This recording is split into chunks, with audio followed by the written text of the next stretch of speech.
Un acuerdo de $25,000 y la ruina profesional de una policía, que comenzó con un simple error de estacionamiento en una sofocante tarde californiana. Esta es la historia de Lynn Tran, y cómo, al descargar apresuradamente unas cajas de cosméticos, un policía la asfixió, la dejó sin aliento, y un acto brutal quedó grabado para que el mundo lo viera. ¿Dónde estabas cuando viste por primera vez un video que sacudió tu fe en el sistema? Síguelo, y entenderás por qué este video lo cambió todo. El sol de agosto sobre el condado de Orange era implacable. Un peso físico que presionaba el asfalto de Little Saigon, haciendo que el aire brillara sobre los autos abarrotados en la avenida Bulsa. Para Lynn Tran, el calor era solo un obstáculo más en un día repleto de ellos. A sus 17 años, su vida consistía en un delicado equilibrio entre largas horas en la tienda de cosméticos, un poco de vida social y el tranquilo y constante deber que sentía hacia sus padres, quienes lo habían sacrificado todo para darle una vida distinta a la que habían dejado atrás en Vietnam. Hoy, esa tarea consistía en 3 pesadas cajas de cartón con productos coreanos para el cuidado de la piel que debía llevar desde su sedán hasta el fresco y acondicionado santuario de la tienda. Aparcar era, como siempre, una pesadilla. Un caótico ballet de minivans, sedanes de lujo y camionetas de trabajo destartaladas, todos compitiendo por un puñado de codiciados lugares. Lynn dio 2 vueltas a la manzana, agotando su paciencia con cada minuto que pasaba. El reparto ya iba retrasado. Finalmente, al ver un hueco momentáneo cuando un camión de reparto se alejó, tomó una decisión instantánea. Aparcó su Honda Civic de 10 años junto a la acera, encendió las luces de emergencia y apagó el motor. No era un lugar legal, pero llegaría y saldría en menos de 5 minutos. Todos lo hicieron. Formaba parte del código de conducta tácito en un barrio a reventar. Arrancó la primera caja del asiento trasero con dificultad, el cartón clavándose en sus antebrazos. Iba a medio camino de la puerta de la tienda cuando una voz aguda y autoritaria interrumpió el ruido de la calle. «No se puede aparcar ahí». Lynn se giró.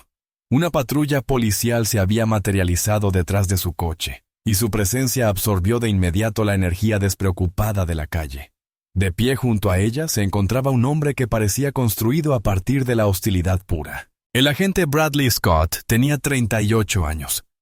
Un cuello grueso que se tensaba contra el cuello de su uniforme, y un par de ojos azul pálido, que parecían estar permanentemente entrecerrados contra el sol, o quizás contra el mundo en general. Una línea fina y apretada en la boca sugería que era un hombre para quien las sonrisas eran moneda corriente. «Lo siento, agente», dijo Lynn, cambiando el peso de la caja. «Solo estoy descargando. Tardaré 2 minutos, máximo». Scott dio un paso lento hacia adelante, con la mano apoyada en el cinturón. No era un gesto amenazante. Todavía no. Pero era una clara muestra de la dinámica de poder. «No pregunté cuánto tardarías». Dije, «No puedes aparcar ahí. El cartel está en inglés. Tú lees inglés, ¿verdad?» La condescendencia le dolió. Lynn sintió un rubor familiar subirle a las mejillas, una mezcla de vergüenza y rabia. Era licenciada en Administración de Empresas por la Universidad Estatal de California en Fullerton. Ella gestionaba todo el inventario de la tienda y las ventas en línea. Pero para él era solo una cara más, otra persona que rompía una regla menor, otra oportunidad para afirmar su dominio. «Sí, leo inglés», dijo con voz más firme de lo que pretendía. «Solo intento dirigir el negocio familiar. Los camiones de reparto hacen esto todo el día». «No les hablo a los camiones de reparto». «Te estoy hablando», replicó Scott, subiendo el volumen, y las cabezas empezaban a girarse. Una pareja de ancianos detuvo sus compras. Un grupo de adolescentes que merodeaba fuera de la tienda de boba se quedó en silencio. «Ahora sube a tu coche y muévete antes de que te ponga una multa que hará que estas cremas faciales carísimas parezcan baratas». Este era el momento decisivo.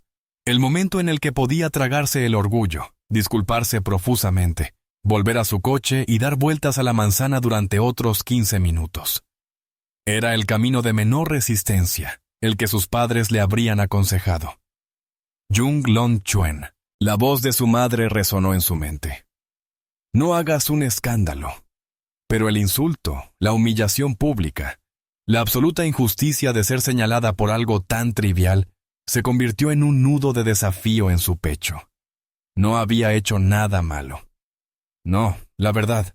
Con el debido respeto, agente, dijo Lin, dejando la caja en la acera. Su tono es innecesario. Dije que me iba. Esa fue la chispa que encendió al agente Bradley Scott, un hombre que ardía en deseos de una década de agravios sin resolver. Un divorcio complicado, un ascenso que no le habían dado importancia, una ciudad que sentía invadida por gente que no respetaba su autoridad. La palabra tono fue una señal de alerta. Fue un reto. Era una chica de 54 kilos, con un vestido floreado que le explicaba cómo hacer su trabajo. Él los acortó en 2 zancadas. Su sombra la cubrió. ¿Mi tono? Estás mal aparcado. Estás discutiendo con un policía. Y ahora quieres sermonearme por mi tono. Estaba tan cerca que podía oler el café rancio en su aliento. Tenía la cara roja. Una vena latía en su sien. El mundo parecía reducirse a los pocos metros de pavimento abrasador que los separaban. No te estoy sermoneando, dijo Lin, retrocediendo un paso involuntariamente. El corazón le latía con fuerza contra las costillas. Esto iba demasiado rápido. Solo pido un poco de cortesía profesional. Aquí tienes tu cortesía profesional. Gruñó y extendió la mano, agarrándola del brazo. La agarró con fuerza. El instinto se apoderó de ella. Lin se estremeció e intentó soltar el brazo. No me toques. La resistencia física, por leve que fuera, fue toda la justificación que la mente adulta y furiosa de Scott necesitaba. Para él, esto era resistirse al arresto. Agredir a un agente. Ya no era un policía lidiando con una infracción de estacionamiento. Era un guerrero sometiendo a un enemigo. La empujó hacia atrás. Lin se tambaleó, sus zapatillas resbalaron en la acera sucia. Antes de que pudiera recuperar el equilibrio, él la atacó. Levantó la otra mano, no para esposarla, sino para sujetarla del cuello. Sus gruesos dedos la rodearon por el cuello, con el pulgar presionando con fuerza contra su tráquea. Una exclamación colectiva recorrió a los espectadores. El mundo se disolvió en un caleidoscopio de conmoción y terror para Lin. Vio el rostro horrorizado de la señora Guan de la panadería, llevándose la mano a la boca. Vio a los adolescentes al otro lado de la calle. Sus teléfonos, de repente, la apuntaron, pero todo eso estaba en la periferia. El centro de su universo era la presión aplastante en su garganta. Sin aire. Le ardían los pulmones. Ella arañó su muñeca, pero sus dedos solo encontraron músculo y hueso inflexibles. Puntos negros danzaban en su visión. Podía sentir el pequeño colgante de jade que su madre le había dado para protegerse, clavándose dolorosamente en su piel. Una cruel ironía. Los sonidos de la calle, el tráfico, la música lejana, los gritos se desvanecieron en un sordo rugido submarino. Lo último que vio antes de que el mundo se oscureciera fue el rostro del oficial Bradley Scott, contorsionado en una máscara de pura rabia triunfante. Luego solo hubo oscuridad. La conciencia regresó no como un suave amanecer, sino como un choque violento y estremecedor. La primera sensación fue la textura áspera del asfalto caliente contra su mejilla. El segundo fue un dolor profundo y palpitante en la garganta. Un dolor crudo y brutal que hacía que tragar fuera como tragar fragmentos de vidrio. Un coro de voces la rodeaba, distante y distorsionado, como si atravesara una gruesa pared de agua. Alguien gritaba su nombre. Lin. Lin, ¿me oyes? Dios mío. Que alguien llame a una ambulancia. Se incorporó apoyándose en los codos, mientras el mundo se inclinaba de forma nauseabunda. Los vibrantes colores de la pequeña Saigón parecían deslavados, desteñidos por el intenso sol y la conmoción que aún corría por sus venas. El oficial Scott estaba de pie a pocos metros de distancia, con el pecho agitado y el rostro aún rojo de adrenalina. Hablaba por la radio que llevaba colgada del hombro. Su voz era un murmullo bajo y urgente. No la miraba a ella. Miraba a la multitud. Y la multitud le devolvía la mirada. Pero no solo miraban.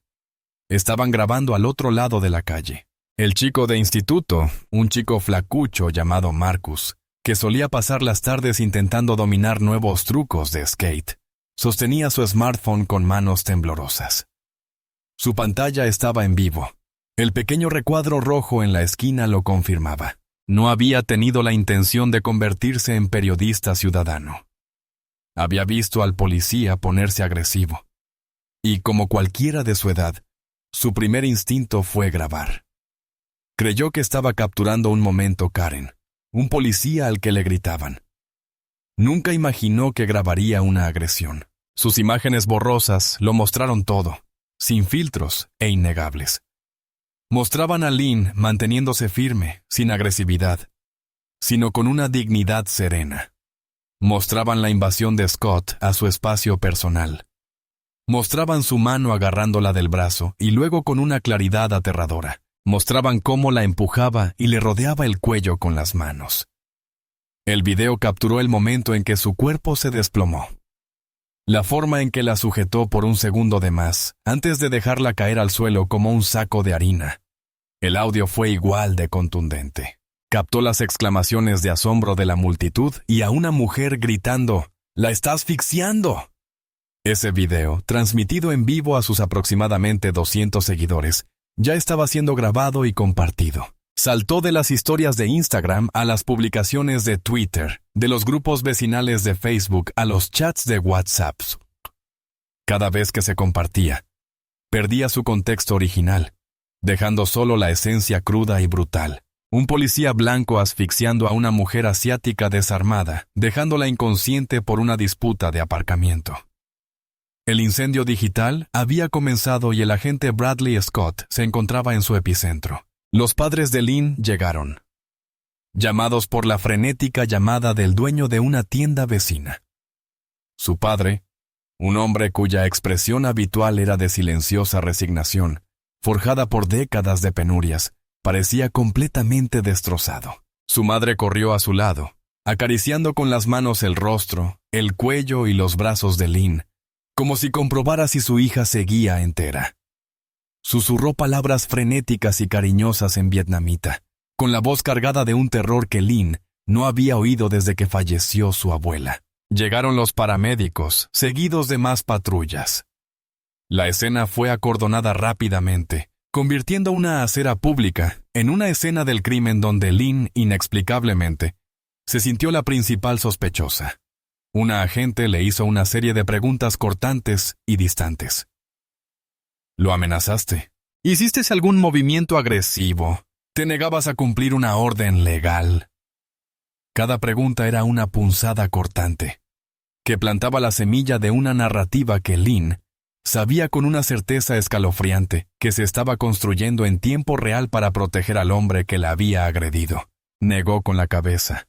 El simple movimiento le provocó una punzada de dolor en el cuello. Se tocó la garganta con cuidado y sintió el borde afilado de su colgante de jade, que se le había clavado en la piel. La cadena estaba rota. El símbolo de protección había fallado. Mientras tanto, Scott estaba siendo asegurado por sus compañeros. Uno de ellos le dio una palmada en el hombro y lo condujo al asiento del copiloto de un coche patrulla. Estaba siendo protegido. Mientras estaba sentado en el coche, con el aire acondicionado dándole en la cara, su propio teléfono empezó a vibrar sin parar. Un mensaje de su compañero. «Amigo, apaga el teléfono. Un video se está haciendo viral». Otro de su sargento.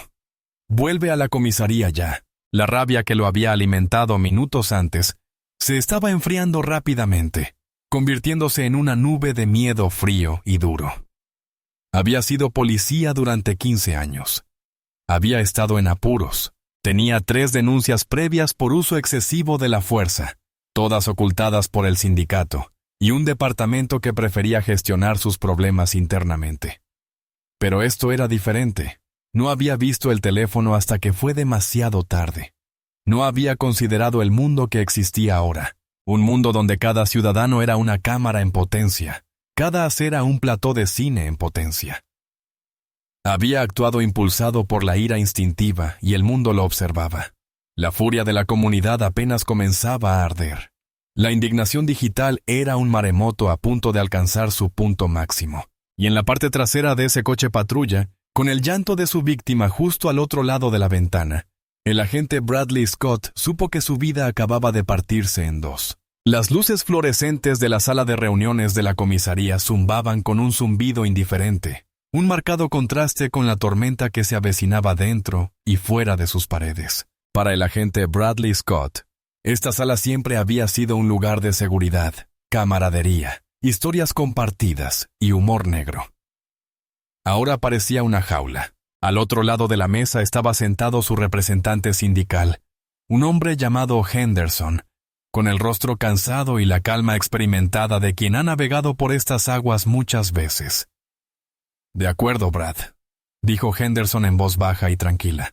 «Cuéntamelo todo desde el principio y no te olvides de nada».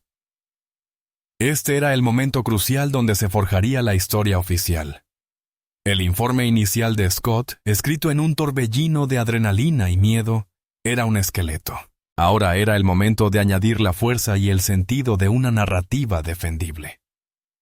El miedo seguía ahí, un nudo en el estómago, pero años de entrenamiento y un profundo instinto de supervivencia institucional hicieron efecto. Fue una interacción rutinaria que se descontroló, comenzó Scott, con las palabras ensayadas incluso al pronunciarlas por primera vez.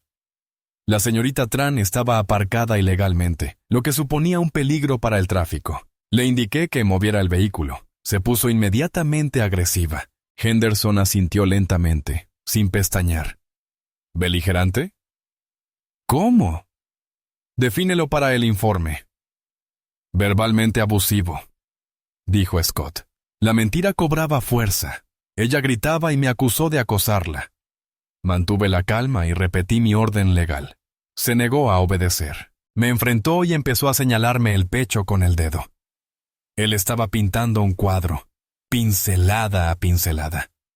Cada detalle estaba diseñado para desviar la culpa y replantear el encuentro. De uno en el que un agente perdió el control a uno en el que respondió a una amenaza creíble, cuando intenté detenerla por negarme a obedecer. Scott continuó, con el recuerdo de la delgada figura de Lynn retorciéndose en su mente. Se volvió físicamente agresiva. Me golpeó la cabeza. Desvié el golpe y usé una inmovilización cervical vascular aprobada por el departamento para controlar la situación. El sujeto perdió el conocimiento brevemente, como a veces ocurre con esta técnica. Inmediatamente detuve la inmovilización y solicité asistencia médica según el protocolo. Fue una obra maestra de ficción burocrática. El sujeto, no la mujer. Físicamente agresivo, sin inmutarse. El departamento aprobó la inmovilización vascular del cuello. No la asfixió hasta que se desmayara. Había transformado su furia violenta y descarada en una serie de acciones tranquilas, profesionales y justificables. La mentira era total. Un muro de tinta azul y jerga oficial se había erigido a su alrededor. Mientras Scott construía su fortaleza, Lynn vivía en las ruinas de su realidad. La habían llevado a una clínica local. La indignidad del encuentro policial fue reemplazada por la fría mirada clínica de un médico. El examen fue minucioso. Se tomaron fotografías de los horribles moretones con forma de dedo que comenzaban a aparecer en su cuello. La constelación de la ira de Scott. Un médico le explicó con delicadeza los peligros del daño a la arteria coronaria y de una lesión cerebral por oxígeno. Durante unos segundos estuvo privada de oxígeno. Pensarlo la volvió a marear. Sus padres estaban sentados con ella en la sala de reconocimiento estéril. La barrera del idioma, que siempre había sido una pequeña y manejable brecha entre su mundo y el suyo, ahora se sentía como un abismo. ¿Cómo podía explicar la particular injusticia estadounidense que acababa de sufrir? ¿Cómo podía describir cómo la autoridad de un oficial podía convertirse en fuerza bruta por algo tan insignificante como un lugar de estacionamiento? Lo único que entendían era que su hija estaba herida, que un hombre uniformado la había lastimado. Y el miedo en sus ojos Era un miedo ancestral, trasplantado de un país donde la autoridad a menudo era absoluta e irresponsable. La historia, impulsada por el video viral, se convirtió en el tema principal de las noticias locales. Las imágenes borrosas se reproducían en bucle, junto con un jefe de policía con rostro serio leyendo una declaración preparada. Tenemos conocimiento de un video que circula en redes sociales, que involucra a uno de nuestros oficiales. Se está llevando a cabo una investigación interna exhaustiva. Pedimos al público que se reserve su opinión hasta que se conozcan todos los hechos. Pero el público no se reservaba su juicio. La comunidad vietnamita del condado de Orange, un grupo muy unido y a menudo políticamente discreto, se movilizaba. Se organizó una protesta, aparentemente de la noche a la mañana, mediante una oleada de publicaciones en Facebook y mensajes en Viber. Ancianos de la comunidad, jóvenes activistas y dueños de negocios locales se unieron en un sentimiento compartido de indignación. No se trataba solo de un ataque contra Linh Tran. Fue un ataque contra todos ellos. Una manifestación violenta de la falta de respeto que a menudo sentían latente. Las pesadas cajas que Linh llevaba, llenas de productos para la tienda de su familia, se convirtieron en un símbolo poderoso. Ella solo intentaba trabajar para ganarse la vida y contribuir, y la habían agredido por ello. El informe policial oficial con la versión de Scott se filtró a un bloguero local comprensivo. De repente, la versión fue refutada. Los comentarios en línea se convirtieron en un campo de batalla tóxico. Ella lo agredió primero. No creas todo lo que ves. El video no muestra lo que sucedió antes. Gracias a Dios por oficiales valientes como él. El muro de mentiras se cernía sobre Linh, sentada en casa con una compresa fría en el cuello. Leer estos comentarios se sentía como un segundo asalto. Intentaban borrar su realidad, pintarla como la agresora. Las heridas físicas desaparecerían, pero la herida de ser incrédula, de que la misma institución que se suponía debía protegerla, negara su verdad, se sentía más profunda y permanente. La pelea ya no se trataba solo de lo que el agente Scott le había hecho en la acera. Se trataba de qué historia iba a creer el mundo. Justo cuando la narrativa cuidadosamente construida por el agente Bradley Scott comenzaba a consolidarse en el discurso público, comenzaron a aparecer grietas en sus cimientos. El video viral grabado por Marcus fue impactante, pero era solo un ángulo, una perspectiva. El departamento, aferrándose al informe de Scott, argumentó que el video no mostraba la provocación inicial. Esgrimieron el concepto de falta de contexto como escudo, sugiriendo que las acciones ocultas de Linh justificaron la brutal respuesta. Pero en un barrio tan densamente poblado como el pequeño Saigón, nunca hay una sola cámara. Hay 1000 ojos. La primera grieta surgió de un pequeño bufete familiar que se había ofrecido a representar a Linh Pruno, una joven abogada, decidida y férrea, llamada Sarah Chen.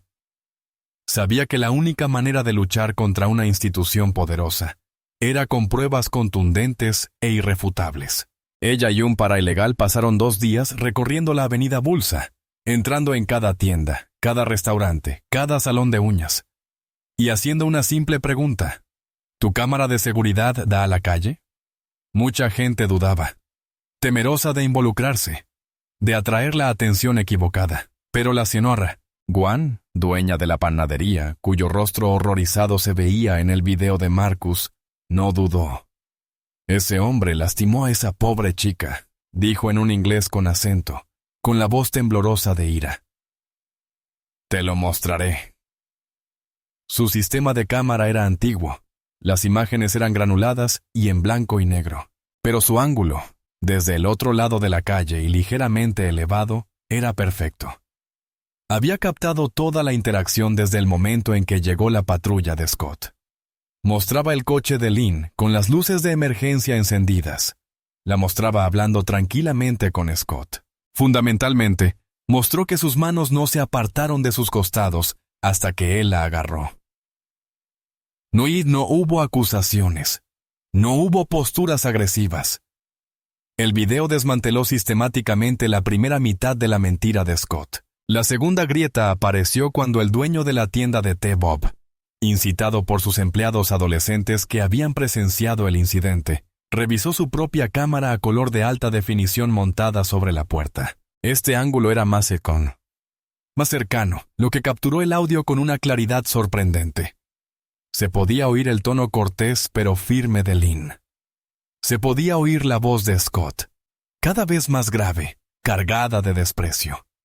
Y lo más importante, se le oía decir: «Ahora quieres sermonearme por mi tono».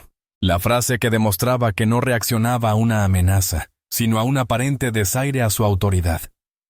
Contradecía directamente su afirmación de que había mantenido la calma. El golpe final y devastador para la historia de Scott no vino de un negocio, sino de un anciano que estaba sentado en su coche esperando a recoger a su esposa. No había grabado el incidente con su teléfono, pero su cámara para salpicadero, un dispositivo barato que había comprado en Amazon, había estado funcionando todo el tiempo. Capturó una imagen amplia y nítida del momento de la agresión. Mostraba a Lynn tambaleándose hacia atrás, sin lanzarse hacia adelante. Mostraba a Scott iniciando todo el contacto físico. No hubo ningún golpe a su cabeza. No hubo ningún golpe desviado. Solo había un hombre poderoso dominando a una mujer mucho más pequeña que intentaba retroceder. Sarah Chen recopiló los 3 videos. Los sincronizó, creando una cronología del evento en pantalla dividida desde 4 ángulos diferentes: el teléfono de Marcus, la panadería, la tienda de boba y la cámara del tablero. Fue una revisión completa del informe oficial de Scott. No lo publicó en la prensa. En cambio, lo envió directamente a la Fiscalía del Condado de Orange y a la División de Asuntos Internos del Departamento de Policía. El efecto fue inmediato y catastrófico para Scott. La investigación de asuntos internos, que avanzaba a paso de tortuga, se aceleró repentinamente. Scott fue citado de nuevo para una segunda entrevista. Esta vez no hubo ningún representante sindical amable que le ofreciera consejos. Estaba sentado en una sala diferente, más fría, y un teniente de rostro adusto le reproducía los videos sincronizados en un monitor grande. Scott observaba en silencio, con el rostro pálido. Vio cómo sus propias mentiras se desvanecían bajo la cruda luz objetiva de la evidencia digital. Vio su agresión, su rabia, despojada de toda justificación. No había ambigüedad, ni margen de interpretación. No era el profesional sereno que había descrito, era el beligerante. Él era el agresor. La cámara que grababa las pesadas cajas de Lynn, las que él sutilmente había insinuado que podría haber usado como arma, ahora las mostraba inofensivas en la acera mientras la estrangulaba. El muro que había construido con tanto cuidado, el de lenguaje oficial y protección institucional, se había derrumbado. Estaba atrapado. No había a quien culpar. Ningún contexto tras el cual esconderse. Solo existía la brutal e innegable verdad, captada desde 4 ángulos diferentes. Una verdad sellada por los 1000 ojos silenciosos del pequeño Saigón. Su carrera había terminado. Su libertad estaba en peligro.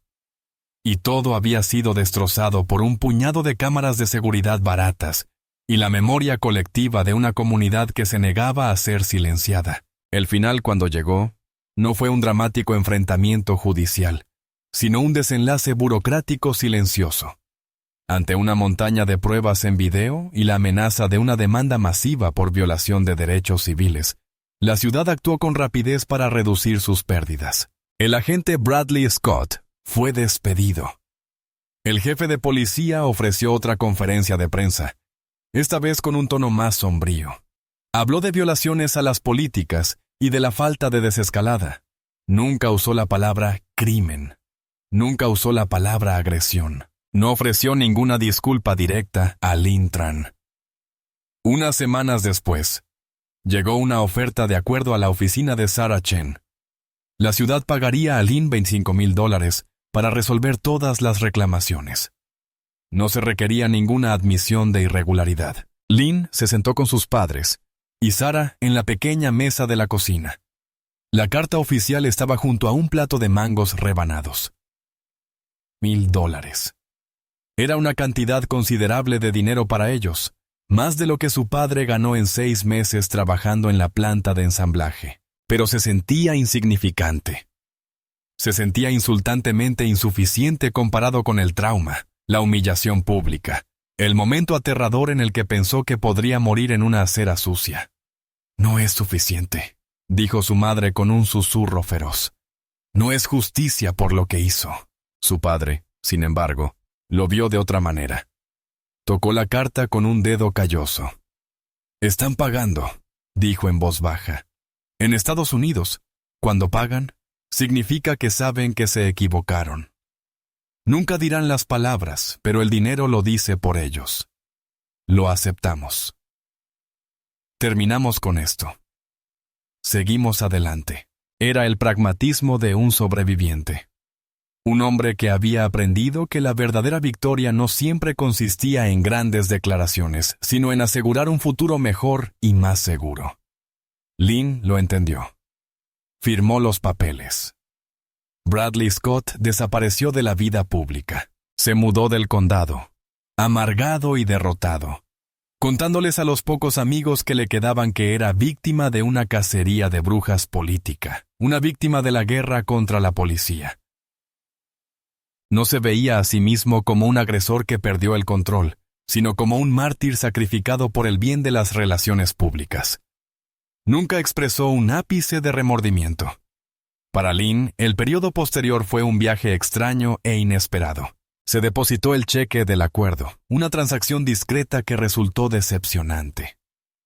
Los moretones en su cuello se atenuaron, desapareciendo finalmente por completo. Pero algo en su interior había cambiado radicalmente. La discreta diferencia con la que se había criado había dado paso a una férrea determinación. La habían atacado porque parecía una víctima fácil.